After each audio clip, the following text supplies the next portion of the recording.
My seminar, it's about how can we integrate floating debris in flood management. I'll extend a bit more than that, but basically I'm going to talk about the work we've been doing in the mechanics of transport of solid things during floods and in rivers, and that will be the main motive of this talk today. Since I think KIT probably don't know well, we have a new institute, so I will just use 2 minutes to present ourselves. So we are an institute of water and environment. It's a junction, it's a connection of 2 other institutes. So this is recent, since January. So we have 4 professorships all around water and environmental issues, having the water as the main, the connecting point. And well, I always say we have 2 open positions. If anyone is interested, they are open now. One is already open, the other one will be open soon in a few months. So this is the institute, and I'm holding a chair, which is this chair. Well, we do from 25 to 30 people usually. We mainly deal with not so fundamental aspects of fluid mechanics, but we do the bridge between these aspects and the more practical side. So that's why I call hydraulic engineering and management as well. So this is where we are. We have a laboratory of 2,500 square meters. This was a unique opportunity because we cleaned it. Now it's full again. And we are in the nice town of Karlsruhe, which is not so far from here. A few examples of research are here. We do, well, hydraulic engineers, we touch upon many topics. So a lot related with flood modeling, flood and flow modeling, let's say. We have some field work going on by Tim Jacobs and Peter Overlay. We also are now developing work in using machine learning, artificial intelligence to help management floods as well. This is very general. We have a lot of work in the transport of litter and large-scale obstacles. That's what I'm going to talk here today. And also we do works that touch environmental fluid mechanics somehow as well. And finally, to advertise, we have also very nice master, it's an international master in water science engineering. I think it's quite a unique program as well. We have about 25, 30 persons new every year. And well, it's quite interdisciplinary. We approach several aspects of the water, and it's very research prone as well. So okay, here is the advertising from what we have in Karlsruhe. Okay, let's go to the talk of today. And I want to put here these names because this talk would not be possible with all these people. Even some of these people prompt the research I'm going to show. So this is research framed by my group, but many prompt and in collaboration with many people. Daniel Valero probably was the person that most important here that prompted studies on plastic transport, but all the other people as well contributed. So this is co-authored, let's say, by all these people. I will refer to the publications where they are, but we have to recognize their authorship as well in this talk. This is the motto. So basically, I use the words of Iggy Pop just to illustrate what I'm talking about. It's just things that move, okay, plastic, rubbish, things that move during floods. And that's what we are concerned here in this study. I'm going to show 2 big groups of studies. One is really this debris that comes with floods that enhances the hazard during floods, and the other is more plastics as well. But all is very anthropic and related with, well, with urban, with the problems of our urban lives as well, if you want. And I think the word from this music fits very well the topic. Our work in this framework, I divided more or less in these 3 big topics. So what we call urban flood drifters, I will show what they are. This is a definition that we came, but basically it's this big, I know, okay, the point doesn't look like that. So it's these objects that come with floods, that are transported during floods, and usually they are not accounted when we do our flood management. And okay, and we think they have to be, and we are trying to find ways of integrating that in flood management. The second big topic, it's about drainage clogging. I'm not going to talk much about this because we just started, but it's an interesting topic as well, which is how the rubbish in the streets is mobilized and can affect the drainage system in the cities. And finally, I'm going to talk about plastic pollution, plastic transport. We have been working differently in these aspects. In terms of the UFTs, we have been working theoretically, also a lot empirically with social media data, we'll see as well, but also numerically. And we are working also now trying to understand if we can model the transport of these things using agent-based models, which are just fed by observations, just fed by statistical models based on machine learning. This, we just started, well, 1 year ago, 1.5, but we don't have anything published yet, but this is experimentally mainly so far.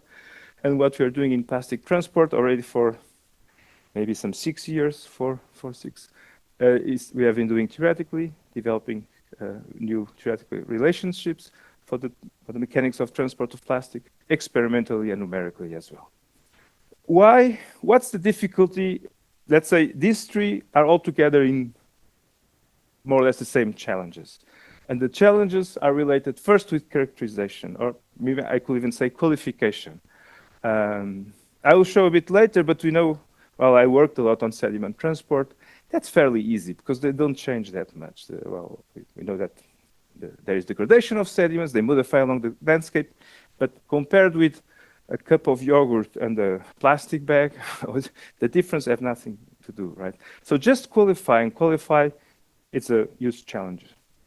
The second challenge that we are dealing and coming from our sediment transport analysis is inception of motion, trying to understand how these things are mobilized and under which conditions they are mobilized, and finally, how they are transported. So this is kind of the three things we need to understand. The first is more to put things in the due place. The other two is to model how this is contributing to hazard in the urban and in the landscape in general.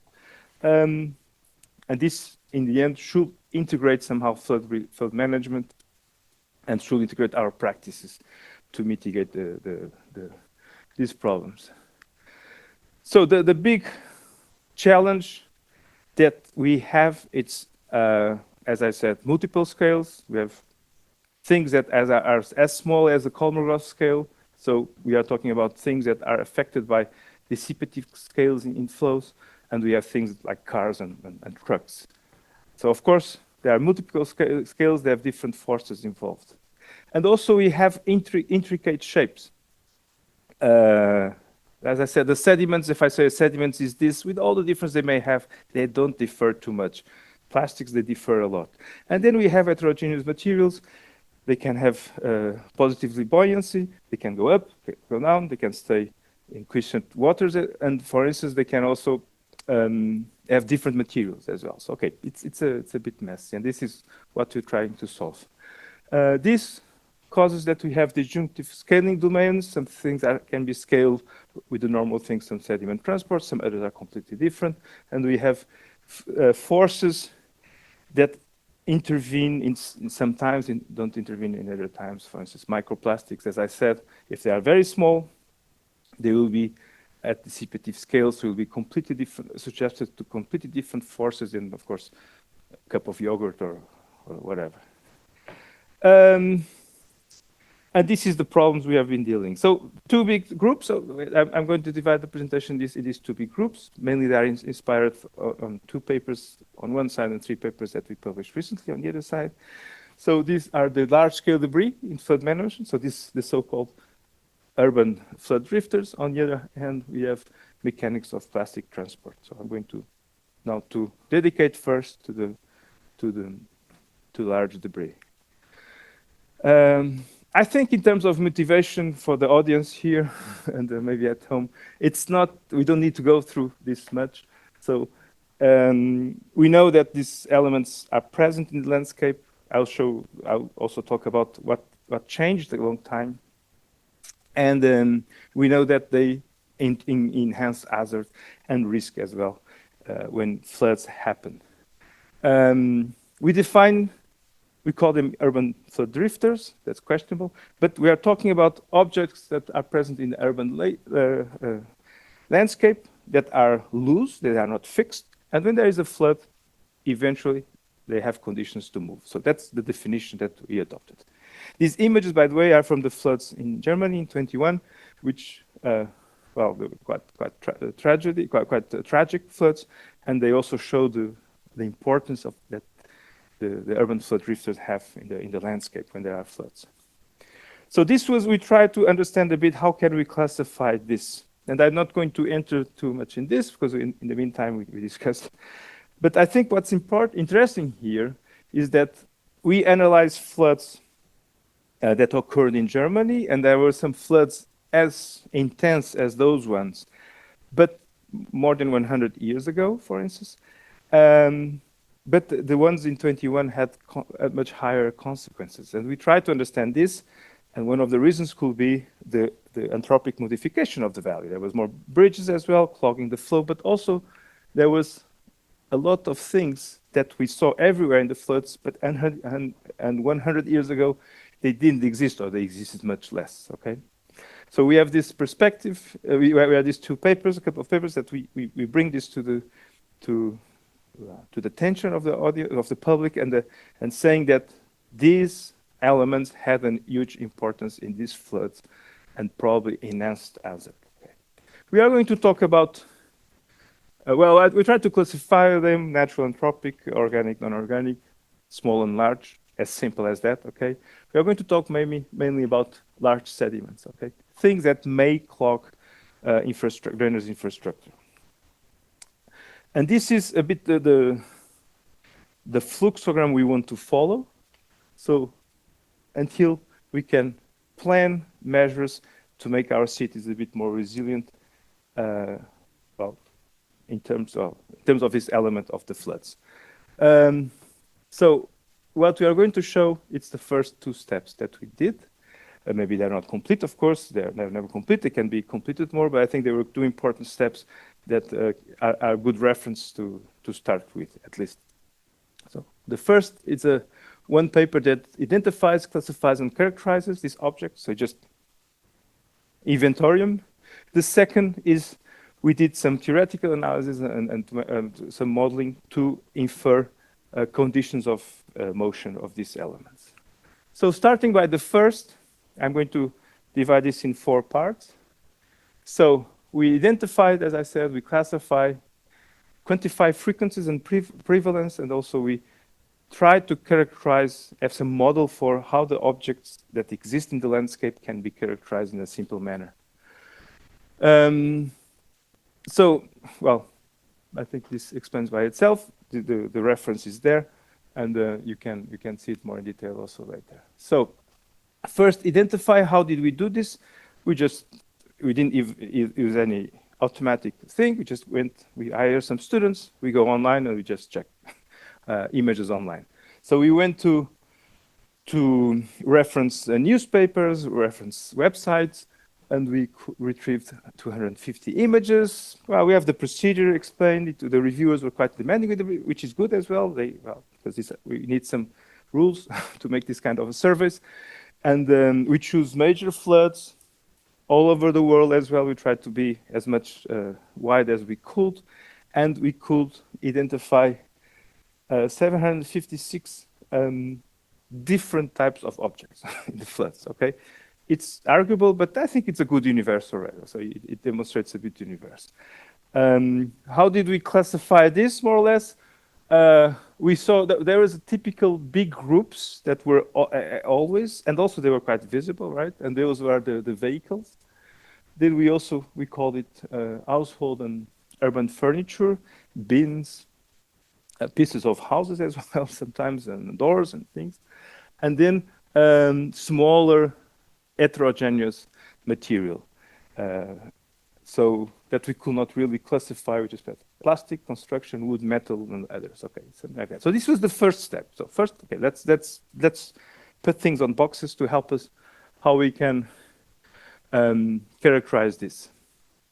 Then also we define a way of characterizing their sizes. So like an evolving box with a length, a width, and a height. Okay, so we start thinking about objects in a normalized way, let's say.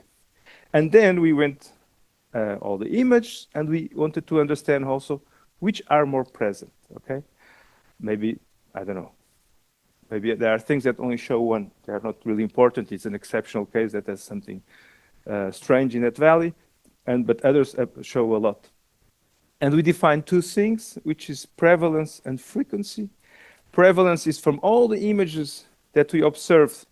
If there was, for instance, a car or a bike or whatever, and frequency, it was from all the images, we took the images with UFDs and we show which ones have this element. So it's a bit different. And this, it's still a classification in case of some numbers we understand, but I think these are important numbers for policy making to understand how we can change well, eventually some policies in the urban landscape. Then finally, we tried to put things together, and this was probably the most speculative part of the study. We tried to relate length, longitudinal with lateral with width. I'm sorry, volume with mass. Tried to establish some relationships that we could easily have functions to implement in models and these simple models. This may be a bit more questionable, but this helps us to establish stability diagrams, which we are going to see next. Okay, this helps us to understand the cars. A relation of a car. It's never, I don't know. It's never 100 times longer than the width. Okay, there is a limit for that. So this was what we tried to relate, also in terms of mass and volume. So if we could have, if we could identify dependent variables, we could start building models of all these objects. It was an attempt of making sense of this mass. And we stop here. Well, we could achieve something, some comments. I think we have at least a nice characterization. As I said, at least if someone wants to follow this, at least he knows which one is more prevalent, which one he should look at first, and there is an idea of the dimensions that are important. The second part, yeah, and that's what we did. So with these elements, we decided, okay, let's now look at each one of these. And let's understand under which conditions they move, okay? We have bikes, cars.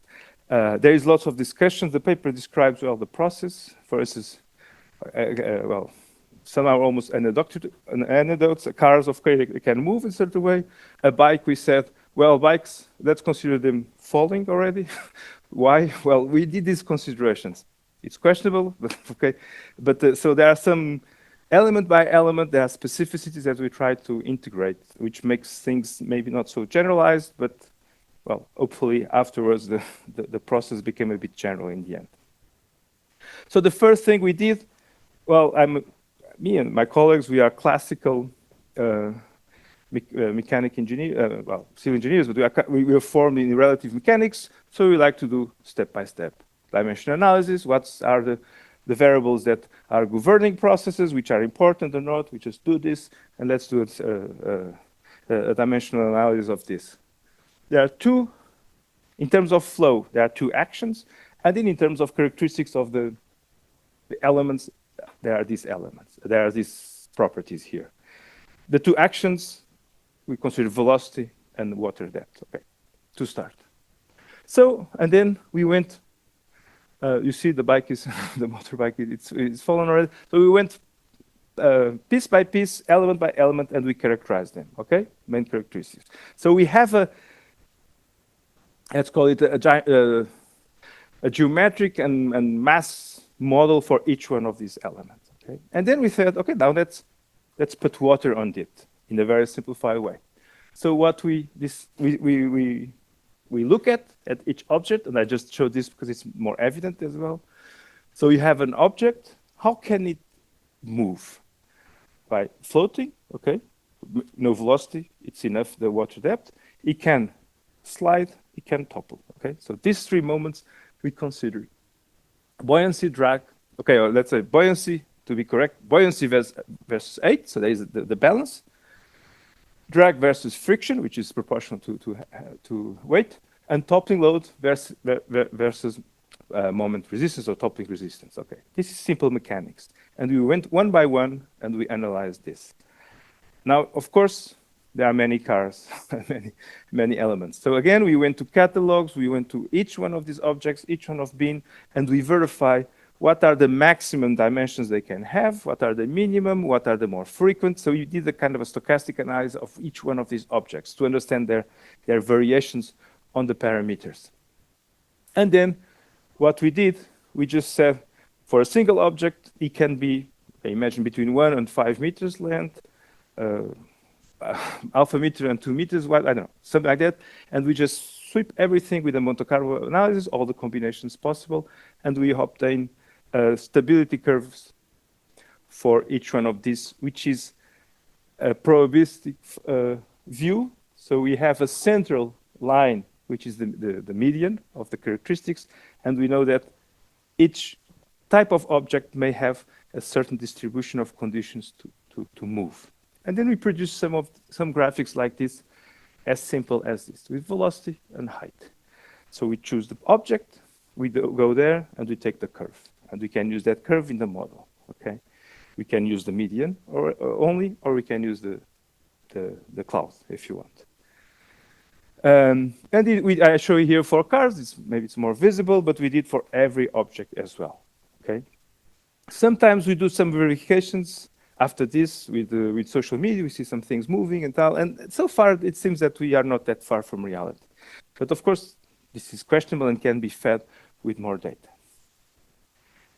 And with this, we could make some exercises of if there is an urban flood to understand what is mobilized first in the street. And this is just an example of what you can have. But the important thing here is that we have a street. We may be able to characterize the occupation of that street. Maybe that street has, in average, 8 cars parked every night and 2 during the day, or the opposite, whatever. And we know if the flood happens now, what could be the hazard enhancement, or at least we could know how much of these elements will be mobilized in the case of a flood. Okay. This is what we are working. We have a new PhD now that is applying these models and trying to integrate them in flood management practices. Okay, we have a flood map. Typically, flood maps, we know we do them.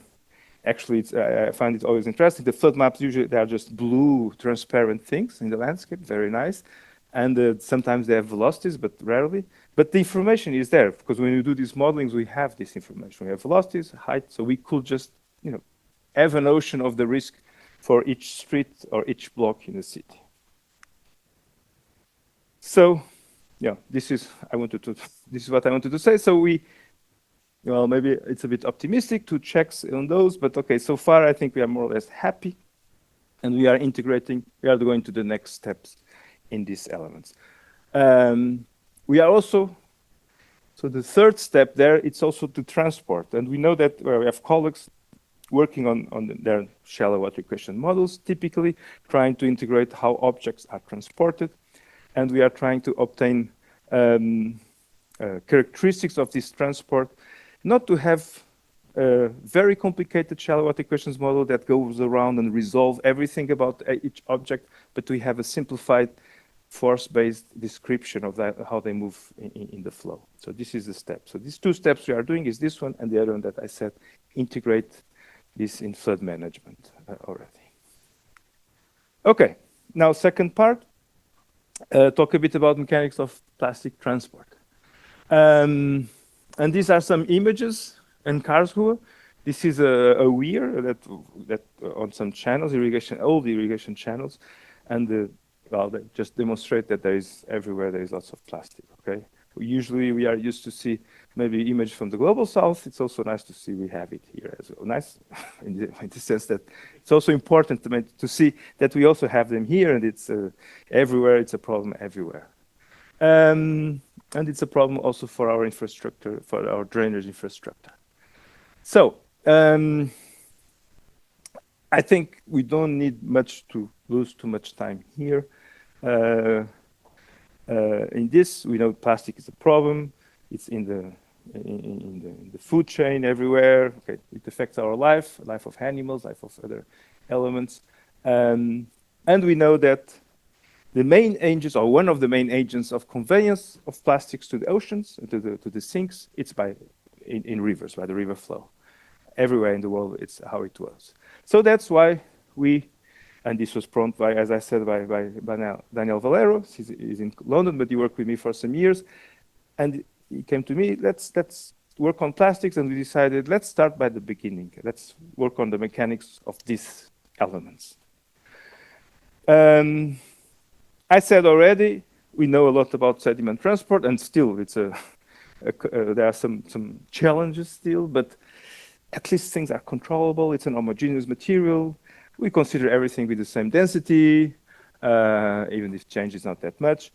When we go to plastics, we have much more different scales, intricate shapes, heterogeneous materials, and then much more forces involved. We're going to talk about a couple, but there are many forces related with the chemical composition of plastics, with their aging.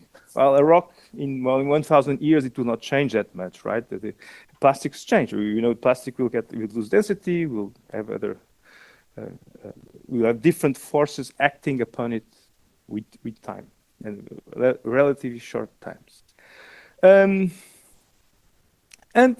there is lots of research in plastic, which is great, and we see publications every month. And I said recently, even in the podcast, why are we doing what we are doing?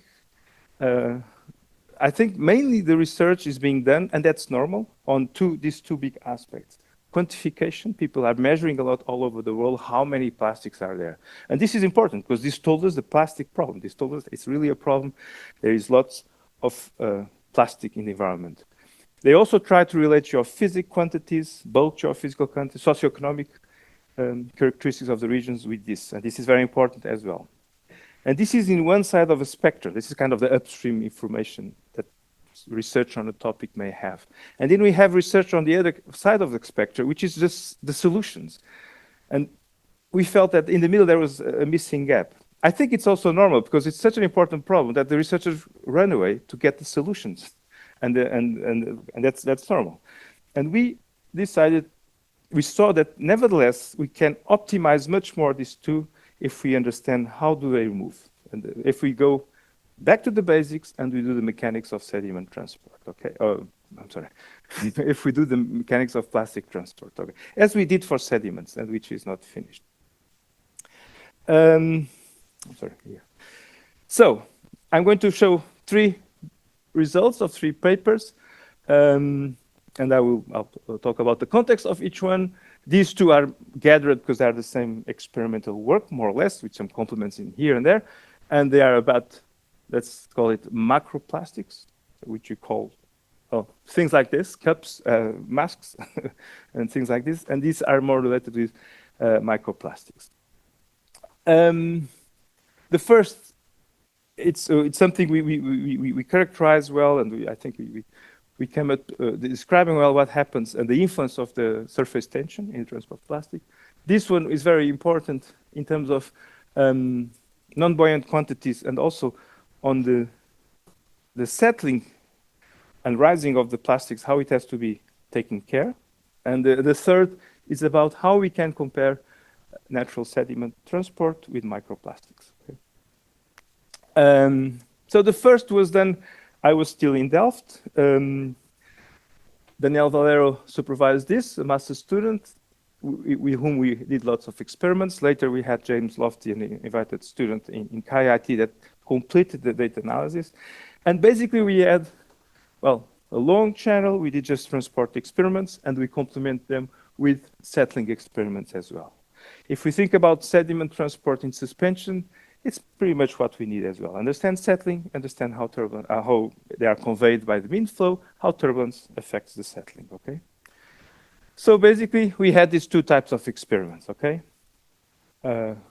Experiments following the plastics being transported in a channel. This is illustrative, this is not the setup. Okay, the setup was a bit more professional, but this is quite nice. And we had also settling experiments like that one, that was a bit fast. And one of the things I'm going to talk about, it's about what happens here.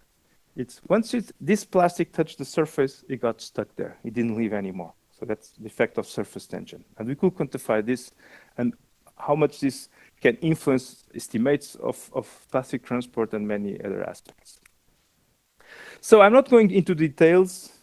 Probably I'll not know them all of the research. I'm just going more on the results. So one important thing was this, the importance of the surface tension.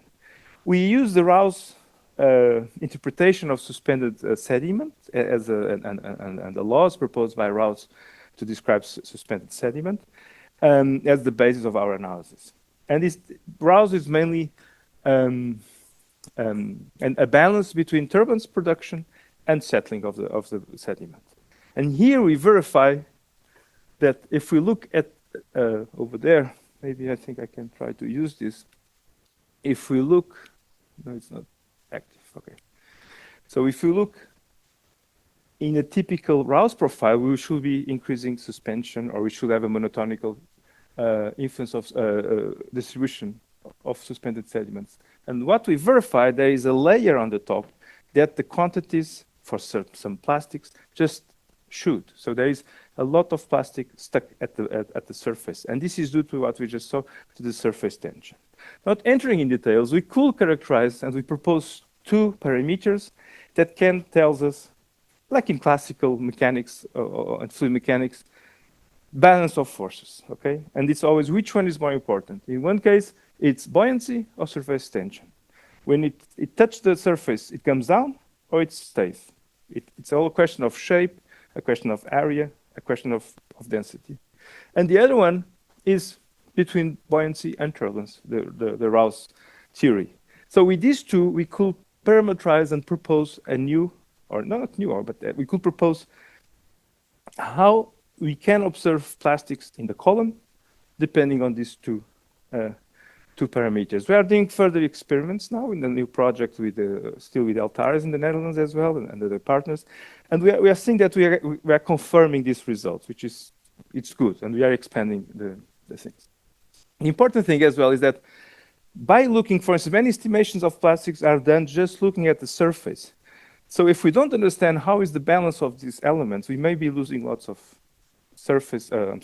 plastics that are not at the surface. So this helps in the monitoring as well, and this helps also on how or where we can find the plastics in the water column. The second, from these two elements of research, these two papers, the second very important result is this one. With the same plastics, we analyze how they interact with bed, and that was very interesting. We could see that even negatively buoyant plastics, ones that tend to settle, if the turbulence is enough, they can touch the surface, they can just jump, touch, and be grabbed again by the surface tension. We characterize and quantify that with the model as well. And more important, we saw that, and this was kind of not surprising from the point of view of fluid mechanics, but surprising in the context, in the community of plastics, that plastics, when they fall, they may change the position. So we always characterize transport with one falling velocity. But sometimes it's not in the stable falling or rising, for what it matters. And sometimes it's a metastable condition, just like the analysis of mechanics that we did in high school. And then it just goes back to another stable solution. And this one, it doesn't change in settling. And what is this? That's a very peculiar, very, very small thing. But in our models, that means that maybe we cannot have just one settling velocity for things. We may have two. Or, as I always say, we may have 10 or something. We should have a distribution, maybe, instead of having one settling velocity. And this has implications in modeling. And we are starting now a new project that we're going to look at this. This was kind of a surprise. One of these things sometimes happens. We are not expecting. And we are going now to make this a bit a deeper research on these aspects. So going to this other study, the third one. So this study was a kind of was a collaboration invited by Pablo Oro and Catherine Wilson, the co-authors here. So they asked us, they had a student, they saw our first he did very nice experiments, these ones that are here, and they asked us to collaborate in the data treatment. They saw our first paper, let's do this together. So the credit is more for them than for me, but I think I like to show these results. They are important as well. So another classical experimental study, a boundary layer flow, and basically what they were looking and what we looked together was at bed load transport of microplastics, okay, small things.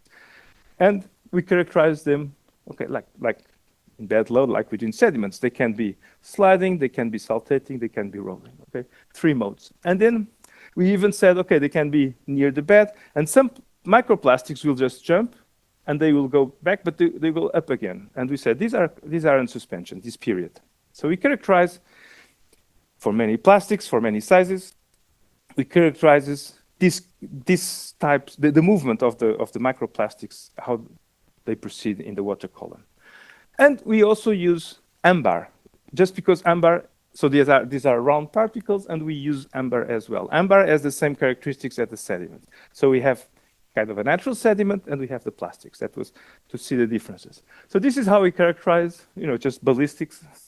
It was quite fun as well. We went back to high school, these ballistics problems, restitution problems, all these things. We could characterize typical, by compound averages, typical trajectories of these elements when transported as bed load. And the conclusion was that the difference that we may have in restitution, they are not, for the experimental conditions, they are not that important. Okay, so so what we have in terms of sediment transport, natural sediments can be used in the transport under the conditions that we tested, which was quite wide.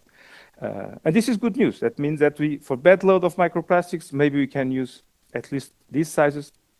We can use all the framework that we have for sediment transport, which makes life a bit easier. Okay, so okay, and then there are other small or important but small question as well.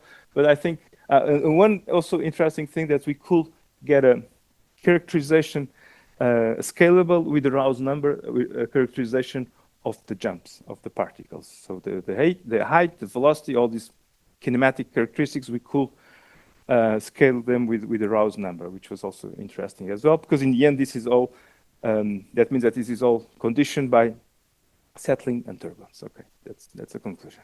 Okay, there are conclusions here. And this is all what I wanted to say in these 3 blocks, okay? Well, the middle one I didn't say much, and I will not say, because we are still in the process of obtaining data. So big objects and their importance for floods, we started by analyzing, characterizing them, and then we went to seeing conditions for motion, for starting motion. And then I showed also some results in the mechanics of plastic transport. And both of these still have a lot to do. So I'm just going, the next slide, I'm just going to put what we are doing now. Some are projects, ongoing projects, some are initiatives, so contacts that we are starting, but they are all quite concrete. So maybe just talk about this a bit more, because we didn't talk about anything. So we have experiments now with the team of Coruña, University of Coruña, in the framework of CEU-UD Labs, an European project that share instrumentation equipment. And we submitted something, me and Danielle from KIT, and they were very